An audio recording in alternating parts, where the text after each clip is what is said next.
You dear students and my dear friends, welcome back once again.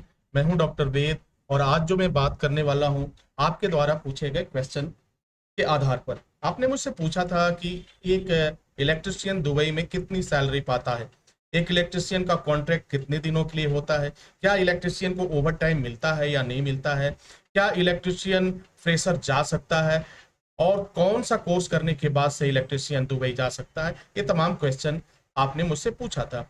इसी आधार पर मैं आज आपको इन क्वेश्चन का जवाब दूंगा और आपके सारे डाउट्स क्लियर हो जाएंगे।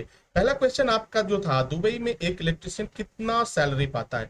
अगर सैलरी की हम बात करें तो अगर आप फ्रेशर कैंडिडेट हैं, बिल्कुल अभी नए हैं, कोई अनुभव नहीं है आपको और दुबई में जस्ट एक हेल्पर के रूप में, इलेक्ट्रिशियन हेल्पर के रूप में आप गए हैं, तो आपकी जो सैलरी मिलेगी वो 25,000 से लेकर 35,000 के बीच में मिलेगी। लेकिन यदि आपको अनुभव है 3 साल 4 साल 5 साल का और उसके बाद आप दुबई जाते हैं तो आपकी सैलरी जो होती है 35,000 रुपए से लेकर के 45,000 रुपए के बीच में मिलती है। ये सैलरी मैं उस आधार पे बता रहा हूँ जितने भी एसएसटीएन है, जो इलेक्ट्रिशियन का कोर्स करने के बाद एसएसटी इंस्टीट्यूट से पास होने के बाद आज दुबई में काम कर रहे हैं, उस आधार पे मैं आपको बता रहा हूँ। ये सैलरी आज के डेट में करंट की सैलरी है, जिसमें फ्रेशर और अनुभव दोनों ही कैंडिडेट के लिए है, अनुभवी कैंडिडेट के लिए है। आई होप कि यह इस क्वेश्चन का जवाब आपको मिल गया होगा कि एक इलेक्ट्रिशियन कितनी सैलरी पाता है। अब आपका दूसरा क्वेश्चन था, क्या इलेक्ट्रिशियन को दुबई में ओवर टाइम मिलता है। जी हाँ, इलेक्ट्रिशियन जब जाता है तो उसका कॉन्ट्रैक्ट होता है कि आपको इतने घंटे काम करना है।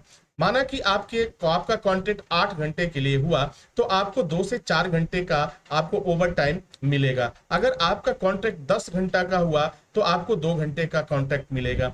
अगर आपका कॉन्ट्रैक्ट 11 घंटे का है तो आपको ओवर टाइम 1 से 2 घंटे का मिल सकता है। तो यह बात क्लियर है कि आपको जो भी कॉन्ट्रैक्ट आपका हुआ है उसके अकॉर्डिंग आपको ओवर टाइम मिलेगा। अगर आपका फुल टाइम फिक्स है वहां के रूल के अनुसार, वहां के कानून के अनुसार, तो वहां पे थोड़ी बहुत दिक्कतें आती हैं।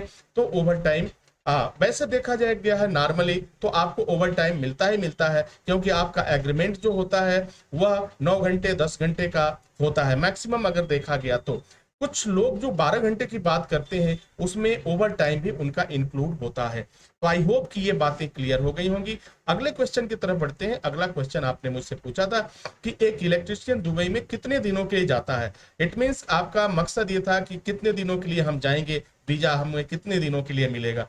तो डियर स्टूडेंट्स, इस बात को आप समझ लीजिए कि दुबई का जो रूल है, यूएई का जो रूल है, वहां कम से कम अगर वर्क परमिट पे आप जाते हैं तो 2 साल के लिए जाएंगे। 2 साल के बाद आपको अपनी वीजा को रिन्यू कराना होगा, फिर आप उसे बढ़ाते जाएंगे। कई बार कंपनियों में देखा गया है कुछ स्पेशल वीजा भी होते हैं जिसमें 3 साल का भी कॉन्ट्रैक्ट होता है, 4 साल का भी कॉन्ट्रैक्ट होता है। तो इसमें अगर मैक्सिमम की मैं बात करूं तो अक्सर जो देखा गया है वह 2 साल का कॉन्ट्रैक्ट होता है।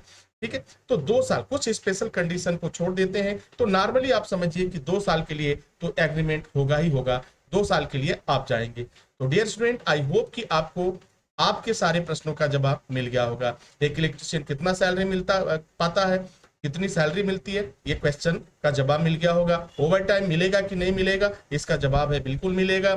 ठीक है, कितने दिनों के लिए जाता है, तो मिनिमम की अगर हम बात करें तो 2 साल का कॉन्ट्रैक्ट जरूर होता है। इसी के साथ इजाजत चाहेंगे, नेक्स्ट वीडियो में हाजिर होंगे, तब तक के लिए हमें इजाजत दीजिए। Wish you all the best. Thank you for watching, thank you for learning.